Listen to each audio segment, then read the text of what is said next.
दोस्तों नमस्कार, मुझे सब्सक्राइब करें और मेरे साथ बने रहें। दोस्तों आज मैं बताना चाहता हूं आपको कि इलेक्ट्रॉनिक वाहन हमारे लिए अच्छा होता है या फ्यूल वाला पेट्रोल वाला वाहन हमारे लिए अच्छा होता है। तो मैं ये कहना चाहता हूँ कि हम अच्छी चीज़ों का चुनाव क्यों करते हैं। हम अच्छी चीज़ों का चुनाव इसलिए करते हैं कि हमारे जीवन से ज़्यादा कोई चीज़ का मूल्य नहीं है। हमारा जीवन हमारे लिए सबसे ज़्यादा कीमती है।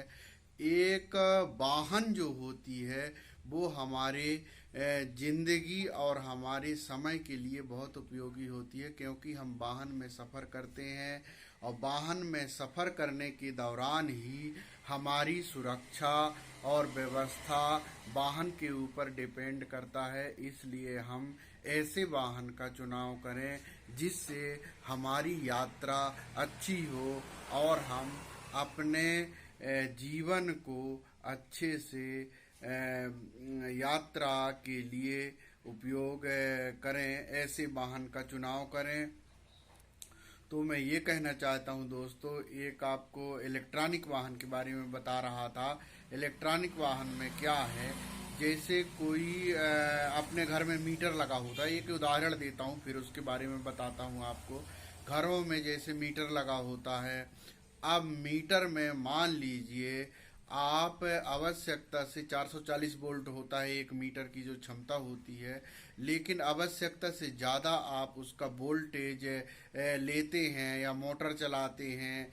जैसे चक्की की लाइन, जो चक्की चलती है, गेहूं आटा चक्की है, उसकी लाइन अलग होती है। लेकिन हम हाई वोल्टेज के लिए यदि घर का मीटर का उपयोग करते हैं तो या तो मीटर जल जाएगा या उसका फ्यूज उड़ जाएगा या वायर में आग लग जाएगी या फ्यूज होगा। इस यही कारण होंगे, क्योंकि ज़्यादा प्रेशर होने से कोई भी चीज़ जो है ब्लास्ट होती है, खराब हो जाती है।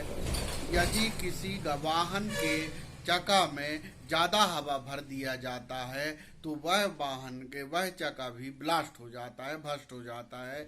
इसी तरह इलेक्ट्रॉनिक वाहन में जो है थोड़ा सा ज़्यादा प्रेशर पड़ने से, लोड पड़ने से, कहीं घाट मिलने से, यदि आप कहीं जा रहे हैं, एक सवारी है, दो सवारी है।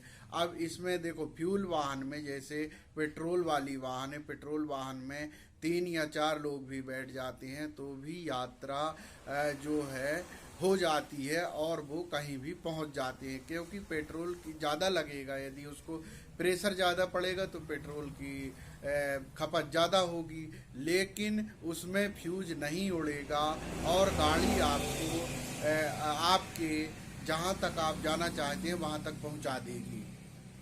ऐसे बसों में सीट जितनी रहती है उससे ज़्यादा सवारी रहते हैं, इसके बाद भी बस खराब नहीं होती है, वो उस स्थान तक पहुंचा देती है जहां तक आप जाना चाहते हैं।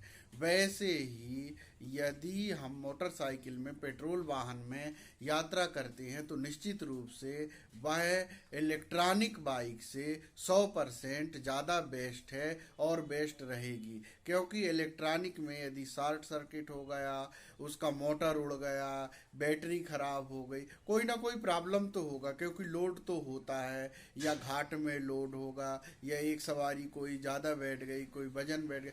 कोई ऐसा निश्चित नहीं रहता कि एक निश्चित वजन जो है वही रहे। इसलिए मैं ये कहना चाहता हूँ कि आप पेट्रोल वाहन ही चुनें और पेट्रोल वाहन ही आपके लिए सबसे बेस्ट है, जिसमें आप सुरक्षित यात्रा कर सकते हैं और आपके लिए अच्छी हो सकती है, जिसमें किसी भी प्रकार का नुकसान नहीं हो सकता है। यदि हम किसी घाट में हैं, घाट में हम चढ़ रहे हैं, मान लीजिए इलेक्ट्रॉनिक वाहन अचानक खराब हो गई तो या फिर आपके एक्सीडेंट होगा, गिरेंगे, चोट लगेगी या गाड़ी पीछे हो जाएगी। इस बात का विशेष ध्यान रखना है। और गाड़ियों में होंडा गाड़ी सबसे बेस्ट है, ये जापानीज टेक्नोलॉजी की है, इसलिए होंडा वाहन का चुनाव करें। ये बहुत अच्छी है। इसका जो है जैसे 2 वर्ष 3 वर्ष 10 साल आप चला लेंगे, इसके बाद भी वाहन का मूल्य उतना ही रहेगा। वाहन का मूल्य बढ़ता है, घटता नहीं है। तो दोस्तों आज के लिए इतना ही। नमस्ते।